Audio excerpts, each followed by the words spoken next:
Right, it's really interesting that 6 years before, after I first recorded this lecture, 4.3, students are coming up to me and saying that the YouTube video is kind of incomplete because it's clipping the screen and all that. So I don't know what the students have been doing for the previous 5 years, and which is what I've been saying all along, that I don't know how many people are watching my YouTubes, and it doesn't look like too many. Yeah, so I don't know what people were doing for the last 5 years or 6 years, and then a couple of people came up and asked and told me that, hey, this was incomplete. So Tiffany Vo is one of them, and Berner was the other one. So I thank you girls for bringing this up, and I'm definitely going to do what and complete it because you asked for it. So here, this is just a review of SOHCAHTOA. I hope you guys remember what that is. Let me go snip this guy. I thought I already snipped it, but I didn't.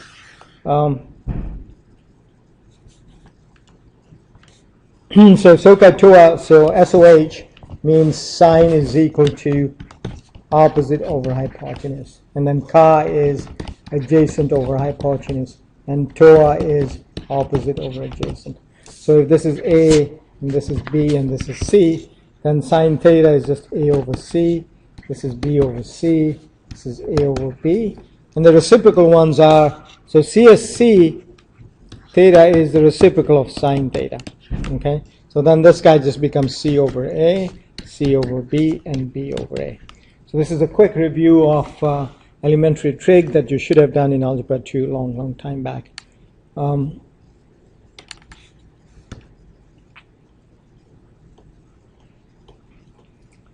so here's an example. It's asking you to complete the table for the right triangle and the angle theta. So you first have to find this side here, so let's call that B, so that you know that this thing squared, which is equal to 40, is equal to 36 plus B squared, so B is going to be equal to 2. And then you just plug the plug numbers in for the ratios. So it's going to be 6 over 2 root 10, and you know you can't have a radical downstairs, so it's going to be 3 root 10 over 10. Cosine is going to be 2 over 2 root 10. So then this is root 10 over 10. And tangent is, so B is equal to 2. Okay. And tangent is going to be 6 over 2, which is 3. And CSC is a reciprocal of this guy. Okay. And so that becomes 2, 3, root 10 over 3. And this guy becomes root 10. Okay. And this guy becomes 1/3.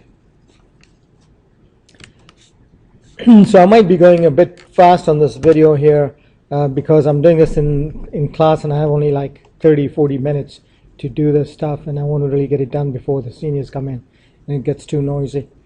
So the angles, I call these magical angles because all of trig you're going to be working with this, okay?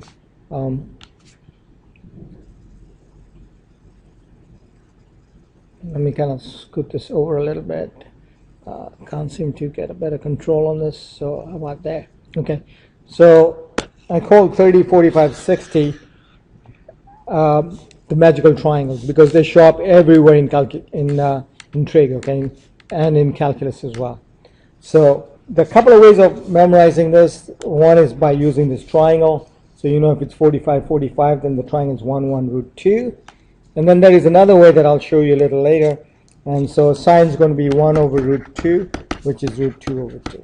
Okay, and you can fill in the rest of the table in a similar fashion. Okay, so this is root 2 over 2, this is 1, this is root 2, this is root 2, and that's 1. Okay, again, I'm really speeding up through this because I've got a finite amount of time to get this done. And the actual 4.3 was covered over 3 days, so, and I don't have 150 minutes to do this recording. Then the other angles are 30, 60, 90, and the 30, 60, 90 triangle is like shown there. And then you know that sine of 30 is going to be opposite over hypotenuse, cosine is adjacent over hypotenuse, tangent is opposite over adjacent, and they're reciprocals, okay? I'll let you guys finish that. And then the cosine of 60, oh, wait a minute, I screwed that up. I screwed that up. I think in my speed I'm kind of getting something. So sine 30 is going to be 1 over 2. Okay, this is opposite, this is hypotenuse. And cosine 30 is root 3 over 2. And tangent 30 is 1 over root 3, so root 3 over 3. Okay. Then sine 60 is going to be root 3 over 2. Cosine 60 is 1/2. And cotangent is going to be root 3. Okay. Now notice some interesting things. Notice that these two are equal, as are these two. And the relationship between these two guys is that they're complementary of each other. In other words, 30 plus 60 is 90. They're complementary angles. So as a general rule, and I think that's on the next slide, on the general rule, you can make a statement that, so you know that from what I showed you in the table, sine 30 is cosine 60. Okay? But in general, sine of theta is equal to cosine of 90 minus theta, or pi over 2 minus theta, okay? If theta is in degrees.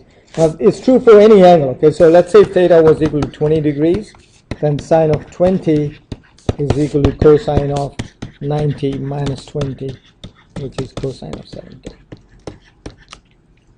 Okay? All right, so this is the general statement right there. Actually, it's an identity, and I think you should have done that in algebra 2. Okay, so my preferred way of doing the magical angles is through what I call the friends table. I've now renamed it to be the BFF. Okay, so this is the table that I seriously want you to memorize. Okay.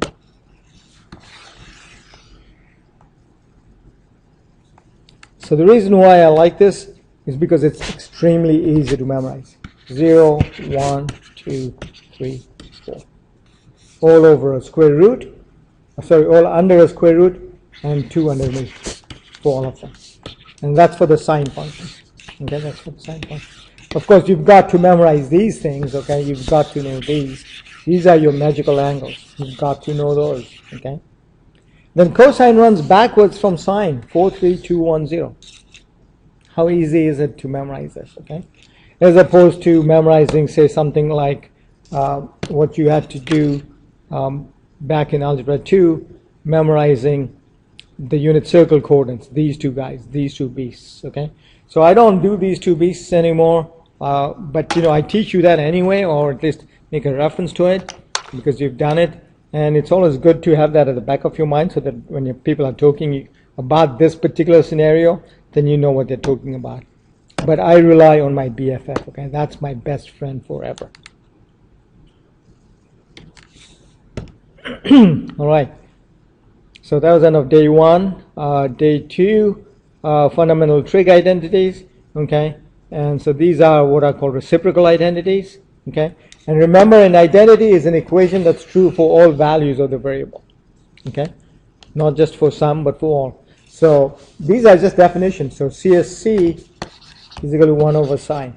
And the way I memorize these things is that if this is a C, then this guy's an S. If this guy's an S, then this guy's a C. That's how I memorize them, okay? And then tangent theta is 1 over cotangent, and cotangent is 1 over tangent, okay?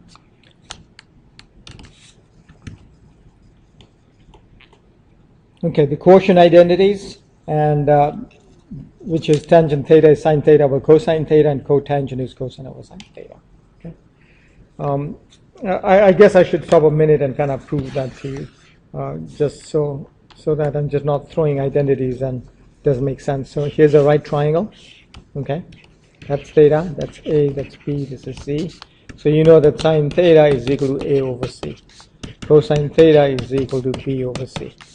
And from the identities, I'm saying tangent theta is equal to this over that, okay? So that becomes A over C over B over C, which is equal to A over B, okay? Which is indeed true from the triangle. You know the tangent theta is opposite over adjacent, so right there, okay? So these identities obviously make sense. The next identities are the Pythagorean identities because they come from the Pythagorean theorem kind of stuff. Those are your identities, and I'm going to prove one of them. Okay. And so if you have a triangle, this is theta, this is A, this is B, this is C, okay? And so you know that sine theta is equal, and you know that C squared equals A squared plus B squared, right? You know that. So sine theta is equal to, actually, how do I want to do that?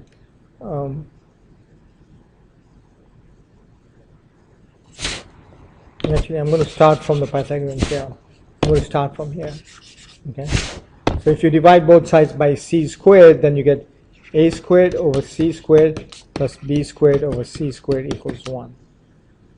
But you know that sine theta is equal to a over c. And you know cosine theta is b over c. So then this guy here is sine squared theta. And this guy here is cosine squared theta. So indeed sine squared theta plus cosine squared theta equals 1. Okay, so these are extremely important identities, extremely important. You should know them forever and ever and ever. Okay. Applications of trig identities. So here's an example where they're asking you to do a problem in a very specific way. Okay, they're asking you to use trig identities to do the problem using trig identities right there.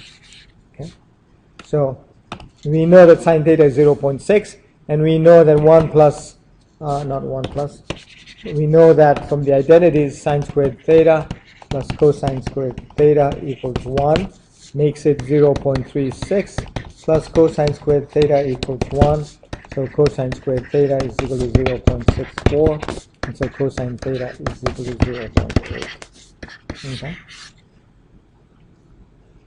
So this is from the identities. Okay? The other way would have been to actually draw a triangle, make that theta, make this 6 and this 10, and then this would have been 8. Okay? But that's not what they're asking you. They're asking you to do in a very specific way. And so we got cosine out of that, and then tangent is just going to be the ratio of sine over cosine. So here's proof that I'm using identities. Okay? So 0.6 over 0.8, which is 3/4, which is 0.75. Okay? And I'm doing it in decimals only because the problem started out in decimals. So you got sine and cosine and tangent that way. And then as CSC theta is 1 over sine theta. Again, evidence that I'm using trig ratios. It's 1 over 0.6, which is 10 over 6, which is 5 over 3, which is 1.6667. Okay? Using the rules. I would have actually, this question is out of the book, okay? I would have really used a statement here saying, give exact answers.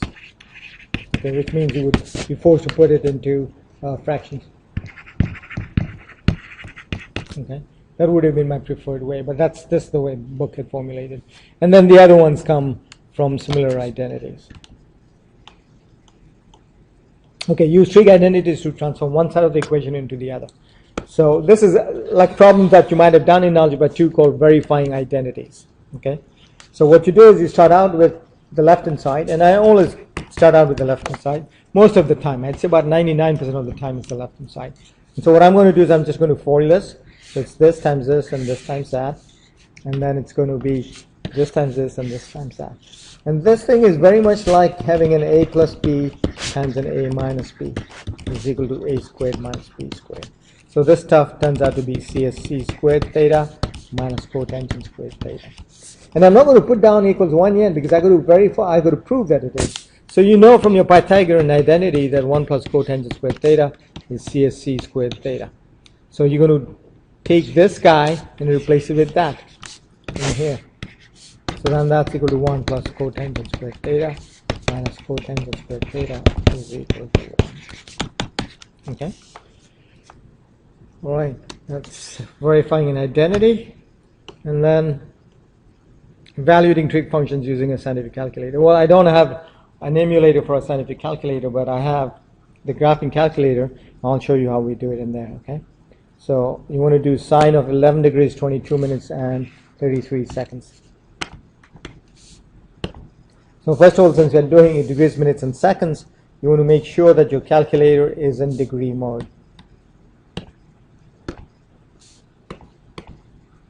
Okay?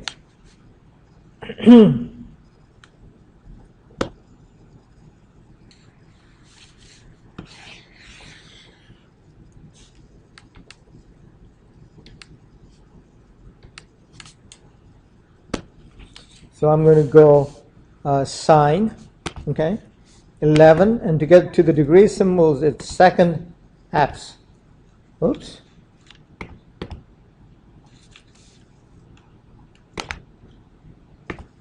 And number 1. It's degrees. Second apse. Wow, this key is not working. Second apse. Number 2. And then the seconds is not anywhere in that menu, but it's here, alpha plus. It's hidden out there. Okay? And so that's sine 11 degrees, 22 minutes, 33 seconds right there. Enter. And that's your sine.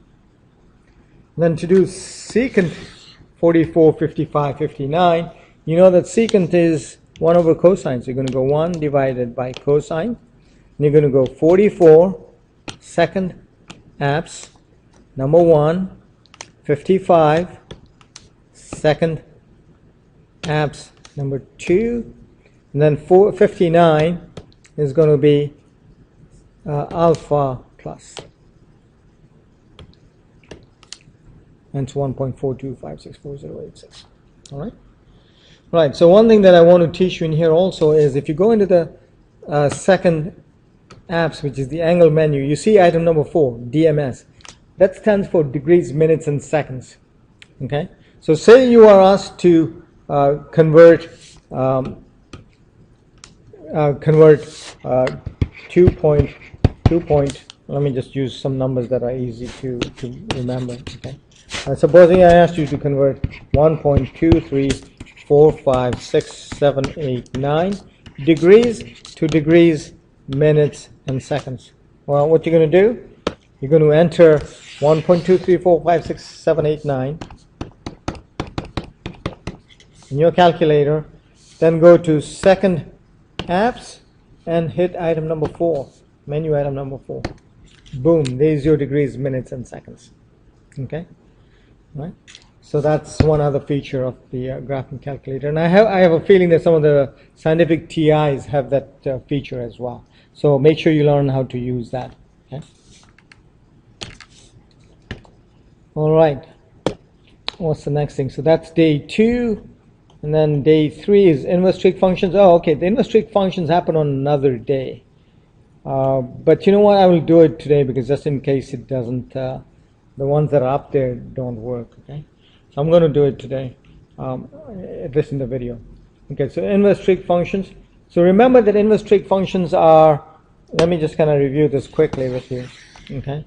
So when you do trig functions, remember that when you've got sine, the stuff inside here is an angle, and out comes some sort of a number. Okay. Inverse trig functions are sine inverse, that's how you read it, of some number, and out comes an angle. Okay. And that's all we are doing is we are doing this using the calculator. We're going to study inverse trig functions later on in, I forget, 4.6 or something like that. But for right now, we're just doing the calculator business stuff. Okay. So what it says is that you want to find theta such that sine theta is 0.1234. So theta is going to be equal to sine inverse, okay, 0.1234. And it wants the answers in degrees and the second time in radians. So what do? You get your calculator, okay. Make sure your calculator is in degree mode because that's what we are dealing with first. Okay, that's in degree mode, we are good. So we're going to do sine inverse, which is on the same button as sine, but it's the second key. And then you're going to put 0.1234. And you hit enter. So remember that 0.1234 is some number, it's not an angle. So really what this is saying is that sine of 7.0, whatever that was, 7.088836, 8836, whatever, is going to be equal to 0.1234. And let's kind of verify that on the calculator, okay? So you're going to go, I'm just going to store that answer, so I'm going to go store alpha A, and then I'm going to go sine alpha A, and I should get 0.1234. There it is, okay?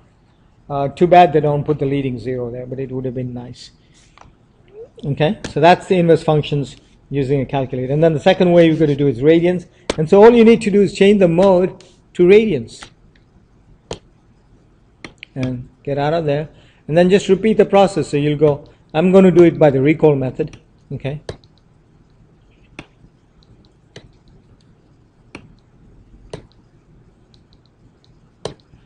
I should have just, I'll just do straight out.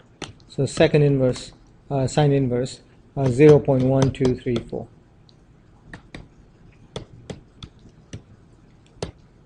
So you get 0.123715. So this should have been degrees here, okay? This answer should have been degrees, okay? And then the next answer is in radians, so it would be theta is equal to 0.1237 whatever. 4 decimal places, okay? 4 decimal places, that's what it is. Okay, so that's inverse trig functions a la calculator.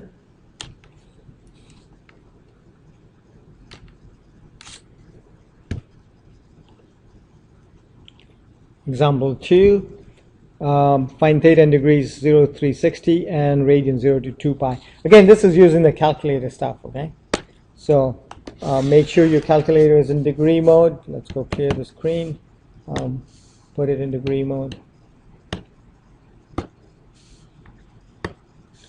And you're going to go sine inverse of negative 0.1234. And I expect to have a negative answer out of that. So negative 7.0. It's the same thing as the one before, except it's in the fourth quadrant, then it's negative. Okay. And for radians, you do the same thing. Okay. Just go to mode, change it to radians, and repeat the process.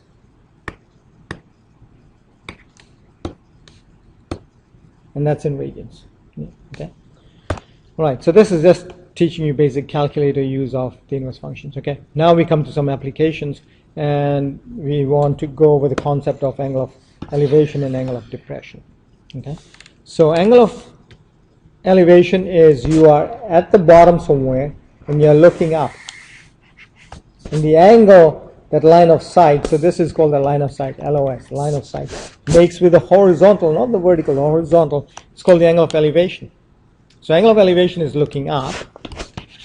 Angle of depression is looking down, okay? So you're standing here, you're looking down this way here, and then again the angle with respect to the horizontal, this is the angle of depression, you're looking down, okay? And yeah, the angle of elevation is the same as the angle of depression, but conceptually there are two terms being used, okay? Angle of elevation and angle of depression. They're the same if the context of the problem has both those words in there. But if it doesn't have both the words in there, then you know angle of elevation is looking up, angle of depression is looking down, and it's always with the x-axis.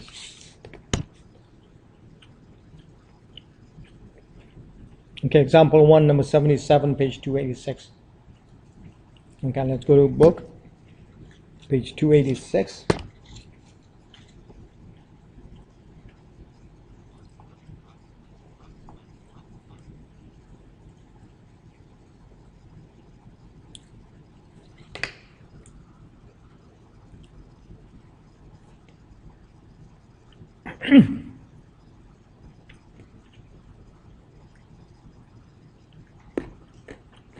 Okay, so what problem was that? Number 77.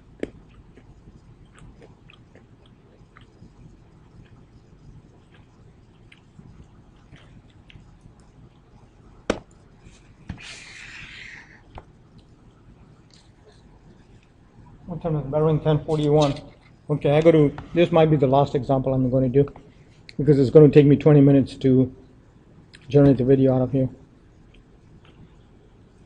So a 6-foot person walks from the base of a street light. So let's put a light up. Here's a street light. Here's the ground.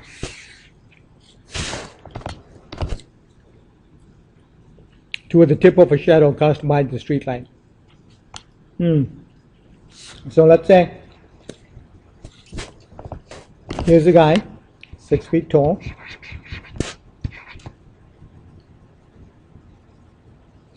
and the light is shining this way here, which means that this is the shadow. That's the shadow right there. Now, toward the tip, and this is the tip.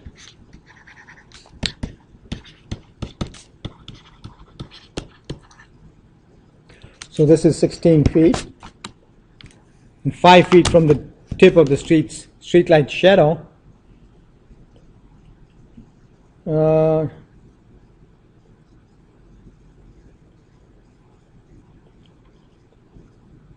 The person is 16 feet from the street light and 5 feet from the tip of the street light's shadow. So this is 5 feet. Person's shadow starts to appear beyond the street light's shadow. Okay, so I think this is really saying that there's the sun out here. It's casting a shadow, which is going to be on the ground out here. It will be on this. This is the ground. Okay, and there's a shadow of the man as well. So he's walking, and then when he's walking, the shadow really lines up with the shadow of the street light itself. Okay, so when the person is 16 feet from the street light and 5 feet from the tip of the street light's shadow, so here's the strip light shadow, and this is 5 feet. The person's shadow starts to appear beyond the street light shadow. So this is where the two are matching. Okay, so this is the instance when the shadow of the man and the shadow of the street light kind of line up. Okay, draw a right triangle that gives a visual representation of the problem. So here, this is the shadow. Use a trigonometric function to write an equation involving the unknown quantity. What is the height of the street light? So let's call this x. So I'm not sure. I mean, this could be done without trig. It could be done using similar triangles. But let's try and do it with trig, okay? So I'm going to call this theta. And so from the little triangle, I know that tangent theta is equal to 6 over 5.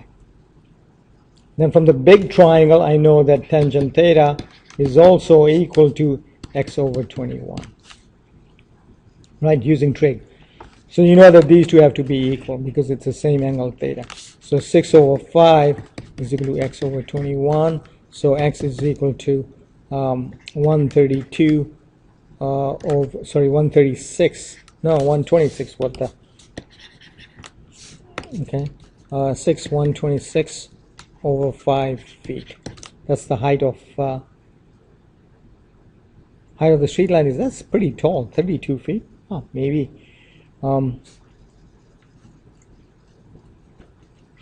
So that's the answer. This could have been done using similar triangles, okay? So you know that 5 over 6 has got to be equal to 21 over x from similar triangles using ratios. And that's the same stuff that we have up above, okay? This flipped version. Right, that's it. I think I'm going to call it quits here. Let me see if there's any other conceptual thing beyond this. Is it just an example problem? If it's just an example yeah, that's just an example problem. And so, yeah, I don't have time right now to finish it all because I need to generate a video out of here before the other students come.